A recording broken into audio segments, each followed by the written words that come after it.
Good morning, Valley of the Sun. It is your host, Nathan Claiborne of the Phoenix Real Estate Roundup.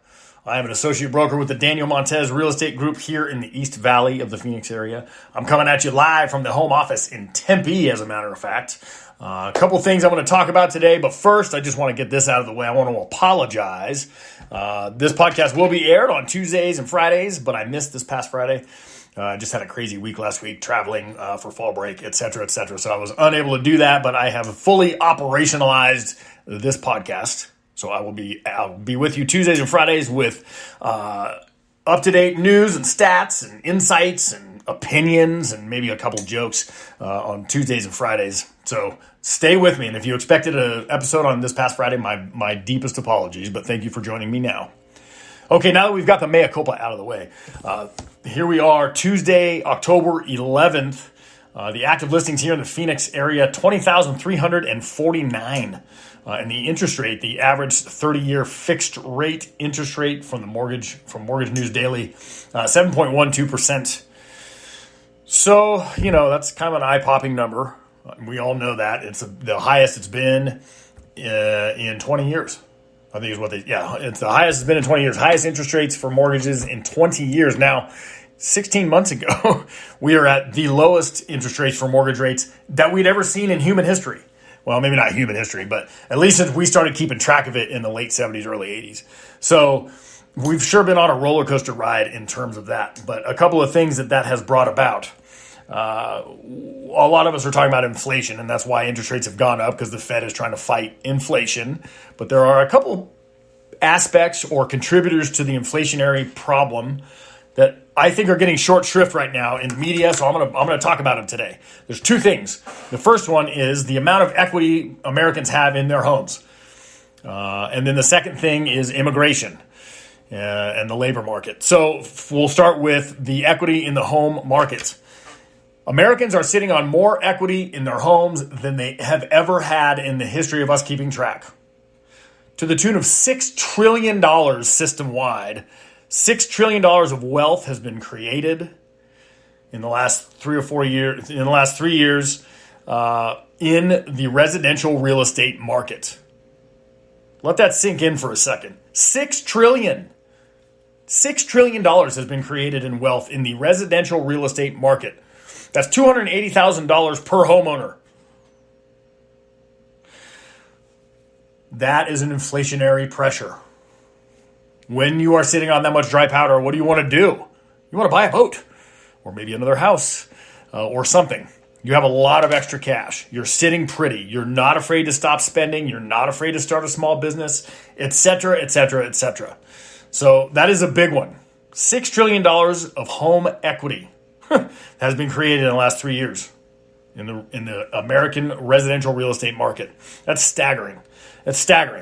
So that's inflationary pressure number one. That's low key, kind of under the radar. Inflationary pressure number one. Inflationary pressure number two is immigration. Now, in politics, we hear a lot about immigration, usually falsehoods, but in all reality, since Donald Trump was the president in 2016, the number of legal and illegal immigrants has been curtailed dramatically. To the tune of, some estimates put it at about 1.5 million to 2 million workers that we've lost due to a reduction in immigration. Now, that's not because of Donald Trump's policies necessarily. Maybe some of it is. Some of it was because of the pandemic. Some of it is because of the economic environment, et cetera, et cetera. There's a lot of factors in there. It doesn't really matter. It's not that it's anybody's fault. What I am saying, though, is that the number of incoming immigrants, workers, has dropped dramatically. And, well, why does that have inflationary pressure, you might be asking? Who is this guy? He doesn't know what he's talking about. Well, maybe I don't, but here's my hypothesis. Labor is a supply chain.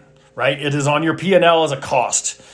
So labor is a cost, and the cost of labor has gone up dramatically. Now, we don't like to think of it that way because they're human beings are being paid money, and we don't like to think of it as just a cost on a P&L, but it is. And the cost of that has gone up, and it is because we do not have enough workers in this economy.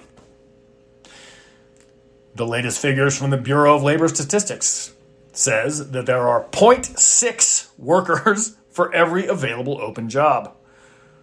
Put another way, that means that there are almost 2 open jobs for every person looking for one. Why would that be the case? Well, there are demographic trends that are well documented that we simply are not reproducing at replacement rates natively within current existing residents and citizens of the United States of America. Our economy would not be growing, or our population would not be growing if we didn't have immigration. That's number one.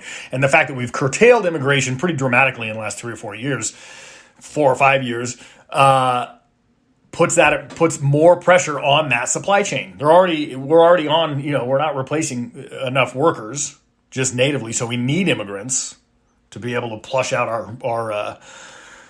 our economy, and we don't have them. And because of that, because of a lack of direction or smart, policy making from anywhere, somebody please, left, right, middle, who cares? Just write a bill and get it done. Because if we continue along this path, then we are going to be in some real trouble.